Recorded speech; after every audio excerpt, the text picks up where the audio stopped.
Welcome. In front of me is a SONY Xperia L4, and today I'll show you how to format the SD card.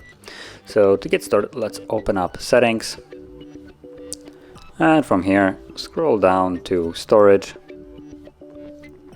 and you should see your SD card, so tap on it, and tap on three dots, and let's go to Storage Settings, where you will find the Format option. So tap that, Format SD card, and the process will begin. Now this process does remove all the content on the SD card, so if there is something that you would like to keep, you might want to back it up, otherwise you will lose it permanently.